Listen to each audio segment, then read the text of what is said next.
Good morning students. आज जो हमारा टॉपिक है वो है ड्राइवन हार्मोनिक ऑसिलेटर। पिछले वीडियो में भी हमने ड्राइवन हार्मोनिक ऑसिलेटर की बात की थी। उस वीडियो में हमने ड्राइवन हार्मोनिक ऑसिलेटर की परिभाषा, इसका अवकल समीकरण व इसके सॉल्यूशंस के बारे में बात की थी। आज हम इसके आगे की बात करेंगे। ध्यान दीजिएगा। तो हम बात करना चाह रहे हैं सबसे पहले प्रणोदित दोलित्र की कला यानी फेज ऑफ फोर्स ऑसिलेटर। ध्यान दीजिएगा, ये हम पहले पढ़ चुके हैं कि प्रणोदित दोलित्र के विस्थापन एक्स चालक बल के मध्य कलांतर फाई को निम्न समीकरण से लिख सकते हैं। चूँकि हमने पिछली वीडियो में भी टेन फाई बराबर ये मान निकाला था, टेन फाई बराबर 2r omega upon omega not का स्क्वायर माइनस ओमेगा स्क्वायर। ये जो है ये समीकरण प्रणोदित दोलित्र की कला को बताता है। अब इस समीकरण से हम तीन कंडीशंस का अध्ययन कर सकते हैं। ध्यान दीजिएगा, पहली कंडीशन है जब omega is very very less than omega not. ठीक है, इसे बोलते हैं न्यून चालित आवर्ती। ठीक है, इस स्थिति में क्या होगा, टेन फाई का मान क्या होगा, जीरो होगा। और टेन फाई का मान जीरो तो मतलब फाई का मान भी क्या होगा, जीरो होगा। इसका मतलब क्या है, इसका मतलब ये है कि जो हमारा दोलित है और चालक बल है दोनों क्या होंगे, एक ही कला में कंपन करें। ठीक है, कंडीशन नंबर इसकी सेकंड की बात करें, जब क्या है, जब ओमेगा और ओमेगा नॉट दोनों बराबर है, अर्थात omega is equal to omega naught, तो इसे बोलेंगे क्रांतिक चालित आवर्ती यानी क्रिटिकल ड्राइविंग फ्रीक्वेंसी। ध्यान दीजिएगा, ओमेगा बराबर ओमेगा नॉट रखने पर टेन फाई का मान हमें जो इस समीकरण रखेंगे तो हमें इसका मान मिलता है इनफाइनाइट, अर्थात इसका मतलब फाई क्या होगा, पाई बाई टू होगा। ठीक है, इसका क्या कहने का मतलब क्या है, इस स्थिति में प्रणोदित दोलक के विस्थापन की कला चालक बल से पाई बाई टू पीछे रहती है। ध्यान दीजिएगा, इसी में अगली कंडीशन की बात करते हैं कि जब omega is very very greater than omega not, अर्थात अति चालित आवर्ती हाई ड्राइविंग फ्रीक्वेंसी। तो इस समीकरण में जब अपन omega is very very greater than omega naught रखेंगे इस समीकरण में, तो हमें क्या मिलता है, tan phi is equal to minus two R upon omega, और इक्वल टू इसका मान है जीरो का। इसका मतलब है कि फाई का जो मान आएगा वो क्या आएगा, पाई आएगा। अब तीन कंडीशंस हो गई, इसको ध्यान दीजिएगा। आता है जो चालक आवर्ती दोलक की स्वाभाविक आवर्ती ओमेगा नॉट से अत्यधिक होती है, तो प्रणोदित दोलक के विस्थापन की कला चालक बल से पाई कोण पीछे रहती है। तो हमने तीन कंडीशंस पढ़ी। आप लोगों को ये तो समझ में आ ही रहा होगा कि भाई ओमेगा क्या है और ओमेगा नॉट क्या है, दोनों आवर्तियाँ हैं। लेकिन ओमेगा कौन सी आवर्ती है, ओमेगा है ये चालक आवर्ती, और ओमेगा नॉट है वो क्या है, वो है जो दोलक है उसकी स्वाभाविक आवर्ती natural frequencies is omega naught, और ड्राइवन फ्रीक्वेंसी इज ओमेगा। ठीक है, इसकी हमने तीन कंडीशनों की बात की है। जब न्यून चालित आवर्ती की बात करें, ओमेगा इज वेरी वेस्ट ओमेगा नॉट, इस स्थिति में हमें फाई का मान जीरो मिल रहा है। जब क्रांति क्रिटिकल ड्राइविंग फ्रीक्वेंसी बात करें, omega is equal to omega naught, इसमें फाई का मान फाई बाई टू मिल रहा है। और अतिचालित आवर्ती ने हाई ड्राइविंग फ्रीक्वेंसी में हमें इसका मान फाई का मान पाई मिल रहा है। अर्थात तीनों विशिष्ट स्थितियों में कलांतर फाई का चालक बल की आवर्ती ओमेगा के साथ जो ग्राफ है उस प्रकार दिखाया गया है। ये आप ग्राफ देख पा रहे हो, ये फ्रीक्वेंसी ओमेगा और ये अपने फाई के बीच का ग्राफ है। ठीक है, ध्यान दीजिएगा, इसमें तीनों कंडीशन दिखाई गई है। ग्राफ कुछ इस प्रकार से है। ठीक है, तो इस ग्राफ को देखिएगा, जो ये वाला, एक मिनट ध्यान दीजिएगा, ये जो ये वाला इसने दिखाया है, ये वाला, इसको इसने न्यून अवमंदन का नाम दिया है। ठीक है, यानी कि omega is very very less than omega not वाली कंडीशन में दिखाने की कोशिश किया है इसको। न्यून अवमंदन कंडीशन दिखाई गई है, जबकि इसको इसने क्या दिखाई है, अति अवमंदन। कौन सी को, जो ये वाला है उसको अति अवमंदन की कंडीशन दिखाई गई है। और ये जो है इसको शून्य अवमंदन की कंडीशन दिखाई गई, यानी क्रिटिकल वाली बात कर रहे हैं तो से। तो आगे देखते हैं इसी। अब अगला बात करते हैं प्रणोदित दोलक का आयाम and amplitude of a force oscillator. तो ध्यान दीजिएगा ये एक्स नॉट का मान जो F naught upon omega not का स्क्वायर माइनस ओमेगा स्क्वायर का square plus 4r square omega square और का रूट है, ये भी हम पिछले वीडियो में पढ़ चुके हैं। आप सभी लोग जानते हैं कि हमने वहाँ ये भी देखा था कि जो एक्स नॉट है यानी जो इसका आयाम है वो समय पर निर्भर नहीं करता है, बल्कि ये चालक बल की आवर्ती ओमेगा पर निर्भर करता है। और इसमें चालक बल अवमंदन बल के कारण होने वाली ऊर्जा हानि की पूर्ति करके आयाम को निहित रखता है, इसी बात। तो इसमें हम 3 कंडीशन के बारे में बात करेंगे, ध्यान दीजिएगा। पहली कंडीशन वही है न्यून चालित आवर्ती यानी omega is less than omega naught. तो इस कंडीशन में क्या होगा, इस मान को जब हम पुट करेंगे इस समीकरण में तो ध्यान दीजिएगा हमें एक्स नोट का मान क्या मिलेगा, F naught upon omega naught का स्क्वायर। ठीक है, इसको और सरल रूप में लिखना चाहें, क्योंकि इसकी तुलना में ओमेगा नॉट बड़ा है तो ओमेगा को नेग्लिजिबल मान लेते हैं, तो दोनों टर्म हट जाएगी, बचेगा क्या, ये बचेगा, इसका स्क्वायर है लेकिन इसका रूट भी है तो ये ओमेगा नॉट का स्क्वायर रह जाएगा। ठीक है, तो इस कंडीशन में हमें एक्स नॉट बराबर क्या मिलता है, F naught upon omega not का स्क्वायर। इसको थोड़ा सरलीकरण रूप में निकाला तो एम से ऊपर नीचे गुणा किया, M F naught upon M omega naught square. हम जानते हैं एम ओमेगा नॉट स्क्वायर बराबर क्या होता है, और एम एफ नॉट को इसने एफ नॉट मान लिया, ये भी कॉन्स्टेंट की तरह होगा, तो यानी हमें एक्स नॉट बराबर F not capital f naught upon के मिल रहा है। कहने का मतलब है कि न्यून चालित आवर्ती की स्थिति में दोलित्र का आयाम आरोपित बल के आयाम तथा बल नियतांक पर निर्भर करता है। चूंकि यहाँ एफ नोट क्या हो गया, आरोपित बल का आयाम है, एफ बराबर f note sign omega T जो भी होता है इसमें, तथा बल नियतांक क्या है, के है, पर डिपेंड कर रहा है अवमंदन बल या के द्रव्यमान पर नहीं, यानी द्रव्यमान पर डिपेंडेंसी इस पर है ही नहीं। ठीक है, ओके, ध्यान दीजिएगा। अगली बात करते हैं क्रांतिक चालित आवर्ती यानी क्रिटिकल ड्राइविंग फ्रीक्वेंसी। जब आरोपित आवर्ती ओमेगा दोलक की स्वाभाविक आवर्ती ओमेगा नोट के बराबर हुआ था, omega is equal to omega naught, तो इस कंडीशन में क्या होगा, इस कंडीशन मान रखेंगे इस समीकरण में, ये जीरो हो जाएगा, तो हमें क्या मिल रहा है, F naught upon 2r omega मिलेगा। जी हाँ, 4r स्क्वायर ओमेगा स्क्वायर का रूट है, इससे 2r ओमेगा हो जाएगा। तो हमें एक्स नोट बराबर f naught upon 2r omega, m से ऊपर नीचे गुणा किया, M f naught upon 2m r omega, इसको इसने एफ नोट मान लिया और इसको 2m r ओमेगा नोट को इसलिए लिख रहा है लैम्बडा ओमेगा नोट। ठीक है, ध्यान दीजिएगा, स्पष्ट है स्वाभाविक आवर्ती से दोलन करने पर दोलित्र का आयाम अवमंदन पर निर्भर करता है, इसकी मान वृद्धि होने से दोलित्र का आयाम कम हो जाता है। अब हम देखते हैं दोनों कंडीशंस दो इसने दिखा ली अभी, X naught omega is equal to omega naught और X naught omega is very less than omega naught, दोनों का अनुपात क्या होता है, तो ये F naught upon lambda omega naught into K upon F naught, कुछ कटेगा और जो मिलेगा फाइनली वो मिलेगा के अपॉन लैम्बडा ओमेगा नोट, यानी कि इसको और लिखा है तो एम ओमेगा नोट का square upon lambda omega note, यानी कि ओमेगा नोट इंटू टो।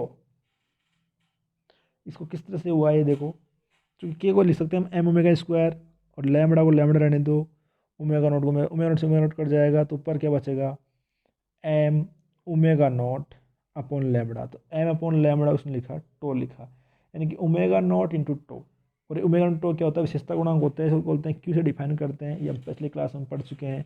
तो कहने का मतलब ये होगा कि हम जो दोनों का अनुपात हमने निकाला, क्रांतिक चालित आवर्ती और न्यून चालित आवर्ती, तो हमें क्या मिलता है, ये विशेषता गुणांक क्यू मिलता है, आयाम का नियंत्रण में रखता है। ठीक है, ध्यान दीजिएगा। तीसरी कंडीशन इसी में है अति चालित आवर्ती यानी high driving frequency, omega is very very less then very greater than omega not. ध्यान देगा कि अति चालित आवर्ती में omega is very very greater than omega naught, तो इस कंडीशन में क्या होगा, अल्प अवमंदन की स्थिति में दोलक का आयाम हो जाएगा, क्या होगा, x naught is equal to f omega naught upon omega square, इसका मान इसमें रखा है। ठीक है, तो हमें ये मिल रहा है। अब इससे क्या निकलता है, जब दोलित्र की आवर्ती स्वाभाविक आवर्ती अपेक्षा बहुत अधिक होती है तो दोलित्र का आयाम चालित आवर्ती ओमेगा के वर्ग के व्युत्क्रमणपाती परिचित होता है, फलतः दोलित्र में प्रणोदित आवर्ती ओमेगा की अनुक्रिया घटती है। ठीक है, ओके, ध्यान दीजिएगा। अधिकतम आयाम या आयाम अनुनाद की स्थिति, अधिकतम आयाम या आयाम अनुनाद की स्थिति maximum amplitude of amplitude resonance तो इसको देखते हैं। सबसे पहले इसका समीकरण इसी में चलते हैं वापस। ये समीकरण जो इसने लिखा है इसको देखिएगा, ये जो समीकरण है इसको ध्यान से देखिएगा। अभी अपने बात करना चाह रहे हैं अधिकतम आयाम। अधिकतम आयाम का मान कब होगा? अधिकतम आयाम तब होगा जब इसका मान क्या हो, इसका मान क्या हो, न्यूनतम हो। इसका हर का मान क्या हो, न्यूनतम हो। क्योंकि भिन्न है अंशपूर्ण हर, अगर हर न्यूनतम होगा तो इसका मान अधिकतम आएगा। तो इस कंडीशन में इसने लिखा ला कि अधिकतम आयाम की स्थिति में क्या होगा, इसका मान न्यूनतम होगा। और न्यूनतम करने के लिए हम क्या करते हैं, इसको omega naught square minus omega square का square plus 4r square omega square बराबर न्यूनतम करना है। न्यूनतम करने के लिए क्या करेंगे, हम इसका ओमेगा सापेक्ष अवकलन करेंगे। अवकलन करेंगे तो जीरो हो जाएगा और इसका जो मान आएगा जीरो बराबर आएगा। ध्यान दीजिएगा, इसको इस प्रकार सोल्व करने के और हमने क्या निकाला, ओमेगा का मान निकाला। और ओमेगा का मान क्या निकाला, अंडर रूट ओमेगा नॉट का स्क्वायर माइनस 2r। इसको इसने ओमेगा स्क्वायर आर नाम दिया, यानी कि ओमेगा स्क्वायर आर बराबर omega naught square minus 2r। Square भी लिख रहा है ये, थोड़ा सा एक बार सोचना पड़ेगा कि ये सही क्या है। इसमें 2r स्क्वायर ही आएगा, बिल्कुल जी हाँ 2r स्क्वायर ही है, यहाँ पे थोड़ा मिसप्रिंट हुआ है। तो यानी कि ओमेगा आर स्क्वायर बराबर अंडर रूट ओमेगा नोट का स्क्वायर माइनस 2r का स्क्वायर। ये जो कहलाता है, ये बोला रेजोनेंट फ्रीक्वेंसी दे रहा है, अर्थात आवर्ती पर प्रणोदित दोलित्र का आयाम अधिकतम हो जाता है। और इस आवर्ती को अन्नाद्य आवर्ती रेजोनेंस आवर्ती भी कहते हैं। ध्यान दीजिएगा, अवमंदन बल के मानवर्ती अनुसार अन्नाद्य आवर्ती कम आवर्ती और स्थिर हो जाती है। चित्र में दिखाया गया है, चित्र देख पा रहे हो, आवर्ती और एक्स नॉट विस्थापन के बीच का है। इसमें इसने 3 प्रकार समीकरण मिल रहा है, इस प्रकार की मिल रहा है और ये मिल रहा है, ये तो ये न्यून अवमंदन या अति अवमंदन शून्य अवमंदन की स्थिति को दिखा रहा है। ध्यान दीजिएगा आगे अन्नद आवर्ती प्रणोदन का अधिकतम आयाम क्या होगा, एक्स नॉट मैक्सिमम बराबर, क्योंकि जो हमें समीकरण मिला था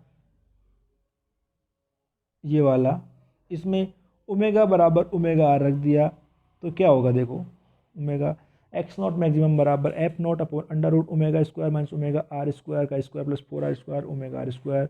वैल्यू पुट करेंगे, सोल्व करेंगे तो देखिएगा एक्स नॉट मैक्सिमम बराबर F naught upon 2r under root omega zero square minus R. इसको और सोल्व करके इसने लिखा है तो वो आया F naught upon Q upon omega naught square into 1 plus 1 upon 8q square, जहाँ q बराबर क्या है, ओमेगा नॉट का स्क्वायर अपॉन 2r है, विशेषता गुणांक है। तो इसको ध्यान दीजिएगा। शून्य अवमंदन स्थिति में q का मान अनंत होता है, इसलिए 2 पॉइंट ज्ञात किया जा सकता है कि चूँकि शून्य स्थिति में इसका दोलित्र का दोलन का आयाम अनंत स्थिति में अनंत हो जाता है, पर जैसे जैसे अवमंदन गुणांक वृद्धि होती है तो q के मान में कम होता है और दोलित्र का आयाम अधिकतम होता है। ठीक है, अब इस सारणी से दिखाया गया है कि सारणी में से कंडीशन दिखाई गई है कि जो प्रणोदित बल की आवर्ती ओमेगा, 3 कंडीशन दिखाई गई है। Omega is very less than omega not है तो कालांतर 0 होगा। आयाम इसका F naught upon omega not का स्क्वायर होगा। जब क्रांति की स्थिति है ओमेगा बराबर ओमेगा नॉट है तो कालांतर π/2 होगा। फाइव बराबर π/2 आएगा, आयाम का मान एफ 0.2r ओमेगा नॉट आएगा।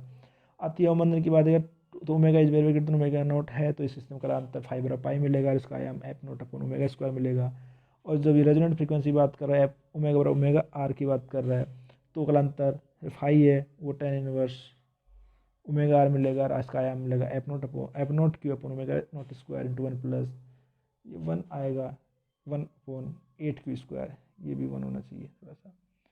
ठीक है, आगे हम इसमें बात करते हैं आगे अन्नाद की तीक्ष्णता, शार्पनेस ऑफ रेजोनेंस। अन्नाद आवर्ती ओमेगा नॉट के दोनों तरफ चालक बल की आवर्ती के साथ आयाम जिस दर से गिरता है वह अन्नाद की तीक्ष्णता को परिणाम को व्यक्त करता है। यदि अन्नाद आवर्ती ओमेगा नॉट स्क्वायर के दोनों तरफ चालक बल की आवर्ती में न्यून परिवर्तन करने पर आयाम पर्याप्त मात्रा में गिरता है तो अन्नाद तीक्ष्ण शार्प होगा। चित्र में दिखाया गया ये वाला चित्र देख सकते हो आप। ठीक है, इसकी शार्पनेस को दिखाता है ये वाला। ओके, न्यून अवमंदन स्थिति में वक्र ढाल नदी आवर्ती के दोनों तरफ बहुत अधिक है, इसलिए तीक्ष्ण शार्प होगा, परंतु अवमंदन अधिक होने पर ना सपाट हो जाता है क्योंकि वक्र कम ढाल कम हो जाता है। तो इसकी शार्पनेस को दिखा रहा है, ये जिस प्रकार का इसका ये जो ये चीज़ है इसकी शार्पनेस को दिखाता है। ध्यान दीजिएगा इसको आप। ठीक है, आगे हम बढ़ते हैं इसी में। आगे इसका जो टॉपिक है वो है प्रणोदित दोलक का वेग and velocity of for oscillator की बात कर रहा है। तो चूंकि हमें x बराबर हमने देखा था जो ड्राइवन हार्मोन ऑसिलेटर की बात की शुरुआत में, तो हमें जो मिला वो x बराबर x not sign omega t minus five मिला। चूँकि हम उसका अवकलन कर लेते हैं तो v हो जाएगा वेलोसिटी और v बराबर D x upon D T बराबर क्या आएगा, omega X not cos omega t minus five. इसको और सरल रूप में ले सकते हैं, ओमेगा एक्स नॉट रहने दो और sine omega t minus phi plus pi by two. ठीक है, ये भी नहीं है, तो ये हो जाएगा omega X not sign omega t minus delta, delta बराबर यहाँ क्या है, five minus pi by two. ठीक है, ठीक है, तो इस कंडीशन में इसमें जो वेग का आयाम मिल रहा है वो क्या मिल रहा है, ओमेगा एक्स नॉट मिल रहा है। ठीक है, आगे ध्यान दीजिएगा, इसको इसने और रूप में लिखा कि ओमेगा एक्स नॉट ओमेगा जो वेग का आयाम है वी नॉट बराबर ओमेगा एक्स नॉट का मान ये जो इसने रख दिया F naught upon omega naught square minus omega square का square plus 4r square omega square का रूट, जो इसने पिछले उससे लिया है ये वाला, ध्यान दीजिएगा ये वाला। ठीक है, तो अपना जो वेग का आयाम क्या हो गया, वी नॉट बराबर omega F naught upon omega naught square minus omega square का square plus 4r square omega square का रूट। ठीक है, इसको और सोल रूप में लिखा है इसने ओमेगा एफ नॉट को एफ नॉट अपॉन एम, और चूंकि ओमेगा इसने कॉमन लेने की कोशिश की है तो f naught upon m, F naught को लिखा है स्मॉल एफ नॉट को कैपिटल एफ नॉट एम, और omega naught square minus omega square upon omega plus 4r square और का रूट। तो इसको सोल्व करने का तो इसमें क्या लग रहा है इसको, वेग की कला विस्थापन कला से पाई बाई टू आगे है, वेग का आयाम आरोपित बल की आवृत्ति पर निर्भर करता है, अतः इसका मान अधिकतम होने के लिए क्या होना चाहिए, इसका न्यूनतम होना चाहिए। न्यूनतम करने के लिए इसको न्यूनतम लिखेगा, इसका अवकलन करेगा, अवकलन करने पर इसका मान इसको 0 बराबर रखेगा, ओमेगा की वैल्यू को निकालने की कोशिश करेगा, तो ओमेगा का जो मान निकल रहा है वो हमें क्या मिल रहा है, ओमेगा बराबर ओमेगा नॉट, जिससे क्या हो रहा है अधिकतम स्थिति में मान हो रहा है। तो इस अवस्था को वेग का अनाद अवस्था कहते हैं। अनाद अवस्था में क्या हो जाएगा, वी बराबर वी मैक्सिमम, तो एफ 0.2r, क्योंकि इसमें जो मान रखेंगे हमारा, ठीक है, एफ नॉट अपॉन 2r यानी कि f naught m upon m lambda, यानी वी नॉट मैक्सिमम बराबर एफ नॉट अपॉन लेमड़ा, अर्थात अधिकतम वेग आयाम जो है वो क्या होगा, नियतांक के व्युत्क्रमणुपाती होगा। ठीक है, इसमें कंडीशन दी गई है ओमेगा टेन टू जीरो, तो v naught tends to zero, omega is equal to omega naught, तो वी नॉट बराबर एफ नॉट अपॉन लेमड़ा, इसका जो मैक्सिमम मान है, और ओमेगा टेन टू इनफाइनाइट, तो वी टेन टू जीरो। ठीक है, ये कुछ कंडीशंस हैं इसमें। अतः omega is very very greater than omega naught, तो अवमंदन अत्यल्प है, तो वी नॉट बराबर एफ नॉट अपॉन ओमेगा यानी एफ नॉट एम ओमेगा। तो वेग आयाम की आवर्ती पर निर्भरता इस प्रकार दिखाई गई है, चित्र में देख पा रहे हो, ये आवर्ती है और ये वेग आयाम है, इसमें दो अति अवमंदन के और ये न्यून अवमंदन को दिखाया गया है। और इसमें आप देख सकते हो कि जो फाई है, डेल्टा इसको माना था हमने, ये वाला डेल्टा है, डेल्टा बराबर था phi minus pi by two. ठीक है, तो इसका कहने का मतलब भी यही है कि आरोपित बल के सापेक्ष वेग कालांतर जो डेल्टा से पीछे रहता है यानी फाइव बाई, तो इस प्रकार हो गया, जब omega well less than omega not होगा तो फाइव जीरो होगा। ठीक है, अतः डेल्टा बराबर क्या होगा, माइनस पाई बाई टू होगा, अतः अल्पा आवर्ती पर वेग के सापेक्ष पाई बाई टू का आगे रहता है, और ओमेगा नॉट पर फाइव पाई बाई टू होगा, तो डेल्टा जीरो होगा। अतः की अवस्था में प्रणुत बल और दोलक का वेग समान कला में रहते हैं, और तथा जब ओमेगा और ग्रेटर देन ओमेगा नॉट होगा तो फाई क्या होगा, पाई होगा, डेल्टा इसमें क्या मिलेगा हमें, pi minus pi by to यानी कि पाई बाई टू होगा। अतः स्थिति में हमें क्या मिल रहा है, इस स्थिति में हमें दोलक का वेग चालक बल से पाई बाई टू कला पिच रहता है। तो वेग और चालक बल में कलांतर डेल्टा का चालक निर्भरता इस प्रकार दिखाई गई है। आप ओमेगा आवर्ती देखो, ये डेल्टा देखो, तो हमें ये जो ग्राफ इस प्रकार मिल रहा है, इस प्रकार मिल रहा है। ये वाला जो ग्राफ है अति अवमंदन को दिखा रहा है, ये वाला न्यून अवमंदन को दिखा रहा है। ठीक है, तो इस प्रकार हमने इनके बारे में जानने की कोशिश की है। तो जो आज का जो हमारा वीडियो रहा वो हमने ड्राइवन हार्मोनिक ऑसिलेटर या फोर्स ऑसिलेटर के आगे की स्टडी की है। इसमें हमने प्रणोदित दोलित्र की कला, इसकी तीनों कंडीशंस, न्यून चालित आवर्ती, क्रांति चालित आवर्ती, अचालित आवर्ती के बारे में ध्यान दिया, इनको ग्राफ के माध्यम से समझने की कोशिश की। इसके बाद हमने इसे आयाम, प्रणोदित दोलक का आयाम, इसकी भी तीनों कंडीशन, न्यून चालित आवर्ती, क्रांति चालित आवर्ती के बारे में बात की, अतिचालित आवर्ती की बात की, और उसके बाद हमने अधिकतम आयाम की स्थिति के बारे में देखा। उस स्थिति में इसने रेजोनेंट फ्रीक्वेंसी के बारे में देखा, अनादि तीक्ष्णता के बारे में देखा। ठीक है, इसके बाद हम प्रणोदोलक का वेग के बारे में बात की, और हमने वेग आयाम की बात की, और हमने इसका ग्राफ को माध्यम समझने की कोशिश की, इसकी ओमेगा के साथ डिपेंडेंसी देखी, और हमने फाई और पाई में जो रिलेशन था डेल्टा बना था उसके बारे में जानने की कोशिश की। अगले वीडियो में हम और कुछ आगे इसके बारे में जानकारी की कोशिश करेंगे। Thank you.